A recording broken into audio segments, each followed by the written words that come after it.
എപ്പോഴെങ്കിലും ഈ പഞ്ചായത്ത് പൂർണ്ണമായിട്ടും ജൈവ കൃഷി മാത്രമേ ചെയ്യൂ എന്നുള്ള രീതിയിലുള്ളൊരു ചിന്തയെങ്കിലും വന്നിട്ടുണ്ടോ? കാരണം ഇപ്പം നേരത്തെ നിങ്ങൾ ജൈവവളം കൊടുക്കുന്നു എന്ന് പറഞ്ഞു, അതുപോലെ തന്നെ നെൽകൃഷി ഇത്തരം തരിശായിട്ട് കിടക്കുന്ന ഭൂമിയൊന്നുമില്ല. പക്ഷെ പൂർണ്ണമായിട്ടും ഈ പഞ്ചായത്തിൽ ജൈവ കൃഷി മാത്രമേ ചെയ്യുള്ളൂ എന്നുള്ള രീതിയിലുള്ള ചർച്ചകളെങ്കിലും തുടങ്ങിയിട്ടുണ്ടോ അവിടെ എപ്പോഴെങ്കിലും? ചർച്ചകൾ ഗ്രാമസഭയിലൊക്കെ നടക്കാറുണ്ട്. ഇപ്പോൾ 13 പാടശേഖര സമിതികളാണ് ഈ കൃഷി അതായത് സാധാരണ ഒരു പാടശേഖര ഈ കോളായരണം. അപ്പോൾ അവരായിട്ട് ബന്ധപ്പെട്ടിട്ട് നമുക്ക് ആ ജൈവ കൃഷിയെ സംബന്ധിച്ചിട്ട് ആലോചിക്കാൻ വേണ്ടിയിട്ട് കഴിയുള്ളൂ. എല്ലാ കൃഷിക്കാർക്കും എന്താണ് പെട്ടെന്ന് ഈ കീടനാശിനി അല്ലെങ്കിൽ രാസവളം ഉപയോഗിച്ച് പെട്ടെന്ന് ഉൽപ്പാദനം കൂട്ടുക എന്നുള്ള ഒരു കാഴ്ചപ്പാടിലാണ് കൃഷിക്കാർ അല്ലെങ്കിൽ പാടശേഖര സമിതികൾ നിൽക്കുന്നത്. അതിനെപ്പറ്റി പഠനങ്ങളെല്ലാം ചെയ്തിട്ടുണ്ടോ? പഠനം അങ്ങനെ കൃഷി ഓഫീസറൊക്കെ ആയിട്ട് ബന്ധം നമ്മൾ സംസാരിക്കാറുണ്ട് മാത്രം. അതിനെപ്പറ്റി ചർച്ചകൾ നടത്താറുണ്ട്. ഞാൻ ഇവരുടെ ടീം ഇവിടെ വന്നപ്പോൾ തന്നെ ഞാൻ ചോദിച്ചു, വനിതകൾ ആരും കാണുന്നില്ലല്ലോ എന്ന്. അപ്പോൾ പറഞ്ഞു അടുത്ത റൗണ്ടിലേക്ക് വരാൻ നേരത്ത് ഇവര് വനിതാ പ്രതിനിധികളായിട്ട് വരാമെന്ന് പറഞ്ഞു. അപ്പോൾ അവർ അടുത്ത റൗണ്ടിലേക്ക് കയറോ ഇല്ലയോ എന്നുള്ളത് നമുക്കിപ്പോൾ അറിയേണ്ടിയിരിക്കുന്നു.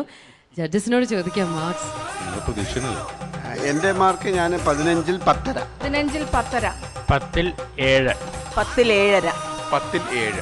ഓക്കെ, അപ്പോൾ മുല്ലശ്ശേരി പഞ്ചായത്തിന് ലഭിച്ചിരിക്കുന്നത് 60-ൽ 42.5 മാർക്സ് ആണ്. കുഴപ്പമില്ലാത്ത മാർക്സ് അല്ലേ? അപ്പോൾ എന്തായാലും ഇവരുടെ ഈ കുടിവെള്ള പദ്ധതിയും മറ്റു പ്രവർത്തനങ്ങളെയൊക്കെ നിങ്ങൾ അനുകൂലിക്കുന്നുണ്ടെങ്കിൽ തീർച്ചയായും ഇവർക്ക് നിങ്ങൾ SMS അയക്കുക. SMS അയക്കേണ്ട format GKE space MLRI space 10-ൽ നിങ്ങൾ നൽകുന്ന മാർക്ക്. ഇത് അയക്കേണ്ട നമ്പർ 537252. നമ്മളങ്ങനെ മുല്ലശ്ശേരിയുടെ വികസന കാഴ്ചകളൊക്കെ കണ്ടു കഴിഞ്ഞു. ഇനി നമ്മൾ സഞ്ചരിക്കാൻ പോകുന്നത് കുടപ്പനക്കുന്ന് പഞ്ചായത്തിലേക്കാണ്. അതിനു മുൻപായി നമുക്ക് ചെറിയൊരു ഇടവേള.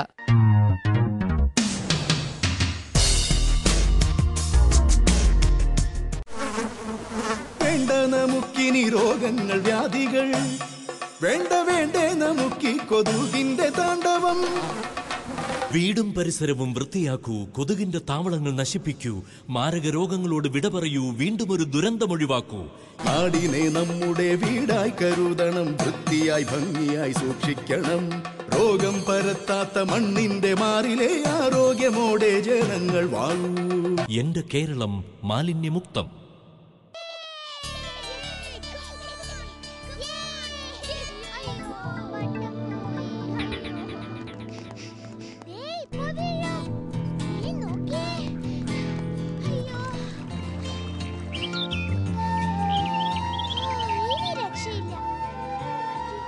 മാലിന്യമുക്തമായ ഒരു കേരളം ലക്ഷ്യമെങ്കിൽ വ്യക്തി ശുചിത്വം പോലെ സാമൂഹിക ശുചിത്വവും പാലിക്കണം. മാലിന്യമുക്ത കേരളത്തിനായി നമുക്ക് ഒരുമിച്ച് പ്രയത്നിക്കാം. എന്റെ കേരളം മാലിന്യമുക്തം.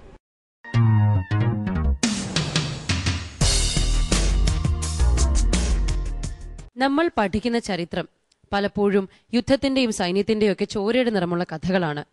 എന്നാൽ ഒരു തുള്ളി രക്തം പോലും ചിന്താത്ത സേനകൾ നമ്മുടെ പഞ്ചായത്തുകളിലുണ്ട്. അത്തരമൊരു സേനയുടെ കഥയുമായിട്ടാണ് കുടപ്പനക്കുന്ന് പഞ്ചായത്ത് ഈ വേദിയിലേക്ക് കടന്നു വരാൻ പോകുന്നത്. നമുക്ക് സ്വാഗതം ചെയ്യാം തിരുവനന്തപുരം ജില്ലയിലെ കുടപ്പനക്കുന്ന് ഗ്രാമപഞ്ചായത്തിനെ.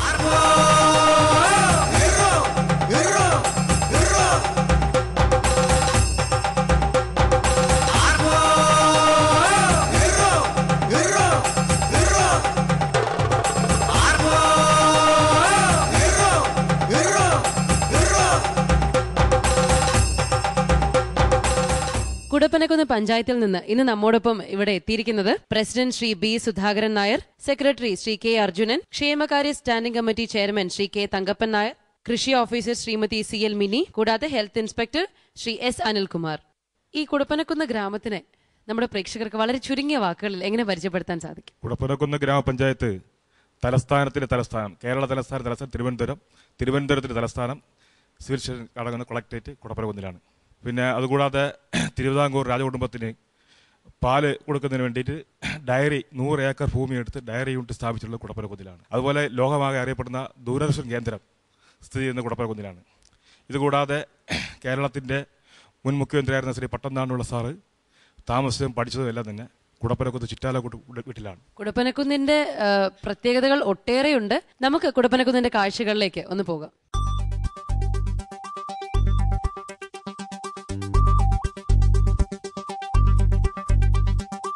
തിരുവനന്തപുരം ജില്ലയിലെ കൊടപ്പനക്കുന്ന് ഗ്രാമപഞ്ചായത്താണിത്. ഈ പഞ്ചായത്തിൻ്റെ ഏറ്റവും വലിയ സവിശേഷതയാണ് ഇവിടുത്തെ ഈ കന്നുകാലി വളർത്തൽ കേന്ദ്രം. ഇതിനൊരു ചരിത്രമുണ്ട്. രാജഭരണകാലത്ത് കൊട്ടാരത്തിലേക്ക് വേണ്ടിയിട്ടും അതുപോലെ തന്നെ ശ്രീ പത്മനാഭസ്വാമി ക്ഷേത്രത്തിലേക്ക് വേണ്ടിയിട്ട് ആവശ്യമായ പാല് കിട്ടുന്നതിന് വേണ്ടിയിട്ടാണ് ഈ ഫാം തുടങ്ങിയത്. പക്ഷേ ഇതിപ്പോൾ ഒത്തിരി വിപുലപ്പെട്ടിട്ടുണ്ട്. ഇവിടെ പശു മാത്രമല്ല, കോഴി, ആട്, എമു, മുയൽ തുടങ്ങി ഒട്ടേറെ ഇനങ്ങളുണ്ട്. നമുക്ക് ഈ ഫാം ഒന്ന് കാണാം.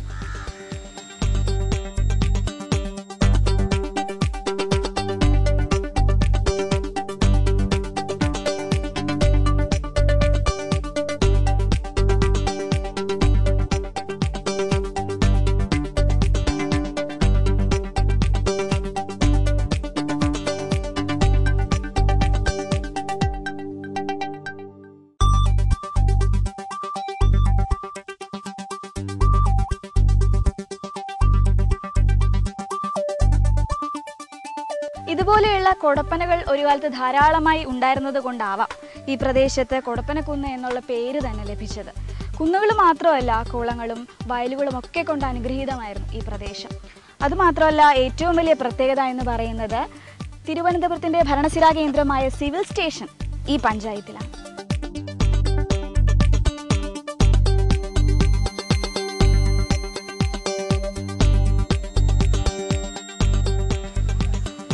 പോൾട്രി ഫാമും സിവിൽ സ്റ്റേഷനും മാത്രമല്ല, തിരുവനന്തപുരം ദൂരദർശൻ കേന്ദ്രവും ഈ പഞ്ചായത്തിൽ തന്നെയാണ് സ്ഥിതി ചെയ്യുന്നത്.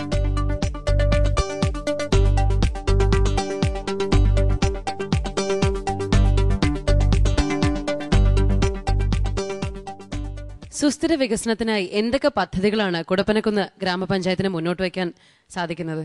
ജനസംഖ്യ കൂടിയ പ്രദേശമാണ്. കാർഷിക പ്രദേശം ചുരുങ്ങിയിട്ടുണ്ടെങ്കിലും കൃഷിയിലേക്ക് ജനങ്ങളെ തിരിച്ചു കൊണ്ടുവരിക എന്നുള്ള പഞ്ചായത്തിൻ്റെയും നാട്ടിലെ ജനങ്ങളുടെയൊക്കെ ആഗ്രഹത്തിന് ഫലമായിട്ട് കൃഷിയിലേക്ക് ജനങ്ങളെ കൊണ്ടുവരുന്നതിനുള്ള പ്രവർത്തനങ്ങളാണ് പഞ്ചായത്ത് നടത്തിയിട്ടുള്ളത്.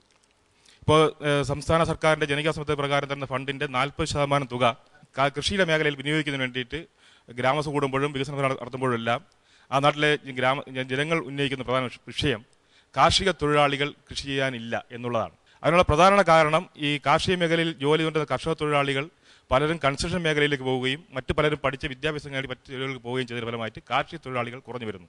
അപ്പോൾ അതിന് ഒരു പരിഹാരം എന്നുള്ള നിലയിൽ കാർഷിക മേഖലയിൽ തൊഴിൽ ചെയ്യുന്നതിനുള്ള സംവിധാനം ഉണ്ടാക്കണമെന്ന് ആ ഗ്രാമസഭകളിലും വികസന സെമിനാറിലും ജനങ്ങളുടെ ആവശ്യം അനുസരിച്ച് നിലമൊരുക്കുന്നതിന് വേണ്ടിയിട്ടും കൃഷിഭവൻ ചെയ്യുന്നതിന് വേണ്ടിയിട്ടും ഒരു കാർഷിക കർമ്മസേന രൂപീകരിക്കാൻ പഞ്ചായത്ത് തീരുമാനിക്കുകയും അതനുസരിച്ചുള്ള പ്രവർത്തനം നടത്തുകയും ചെയ്തിട്ടുണ്ട്. അപ്പൊ നമുക്ക് ആ സേനയെ കുറിച്ചുള്ള കാഴ്ചകളൊക്കെ കാണാം അല്ലേ?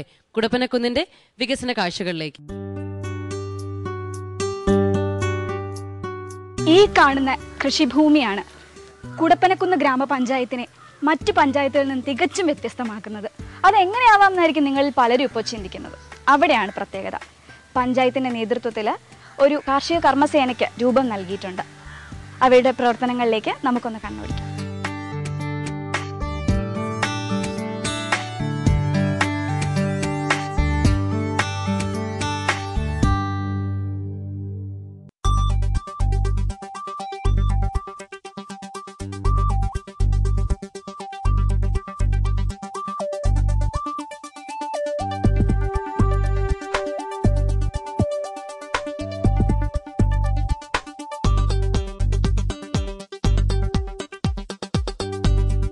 ഈ പഞ്ചായത്തിന്റെ കൃഷി ഓഫീസറായ മിനി മാഡം ഇപ്പോൾ നമ്മളോടൊപ്പം ഉണ്ട്. നമുക്ക് മാഡത്തിനോട് കൂടുതൽ കാര്യങ്ങളൊക്കെ ചോദിച്ചറിയാം. മാഡം 3 വർഷമായിട്ട് ഈ കൊടപ്പനക്കുന്ന് പഞ്ചായത്തിന്റെ കൃഷി ഓഫീസറാണല്ലോ. എന്തൊക്കെയാണ് ഇവിടുത്തെ കാർഷിക പ്രവർത്തനങ്ങൾ? ഇവിടെ 3 വർഷത്തിന് പിന്നിലേക്ക് പോയി കഴിഞ്ഞാൽ യാതൊരുവിധ കൃഷിയും ഇല്ലാതിരുന്നൊരു സ്ഥലമാണ്. കാരണം നഗരത്തിനോട് വളരെ അടുത്ത് കിടക്കുന്ന സ്ഥലമാണ്. കൃഷിക്ക് അനുയോജ്യമായൊരു സാഹചര്യമല്ല, കൃഷി തൊഴിലാളികളില്ല. അങ്ങനൊരു സാഹചര്യത്തിൽ നിന്നും ഈ കണ്ട പ്രദേശം മുഴുവൻ ഏകദേശം 50 ഏക്കറോളം പച്ചക്കറിയിലേക്കും 10 ഏക്കറിൽ കൂടുതൽ വാഴയിലേക്കും മറ്റ് ഇടവിളകളിലേക്ക് 10 ഏക്കറിൽ കൂടുതൽ തരിശു കിടന്ന സ്ഥലങ്ങൾ കൃഷിയിലേക്ക് കൊണ്ടുവരാൻ കഴിഞ്ഞ ഒരു കഥയാണ് ഇവിടെ നമുക്ക് കാണാൻ സാധിക്കുന്നത്. ഈ പ്രദേശത്ത് കർഷകരുടെയും കുട്ടികളുടെയും പിന്നെ മറ്റ് തൊഴിലുകളിൽ ഏർപ്പെട്ടിരിക്കുന്ന ആൾക്കാർക്ക്, കൃഷിയിൽ താല്പര്യമുള്ള ആൾക്കാരുടെയൊക്കെ കൂടെ ഒരു കൂട്ടായ്മ ഉണ്ടായിട്ട് അവർ ഈ ഇതുപോലെ കിടക്കുന്ന സ്ഥലങ്ങൾ ഏറ്റെടുത്ത് കൃഷി ചെയ്യുകയാണ് ചെയ്തത്. അതിൽ നിലമൊരുക്കുന്നതിന് വേണ്ടിയിട്ട് ആണ് ഏറ്റവും കൂടുതൽ പ്രശ്നമുണ്ടായിരുന്നത്.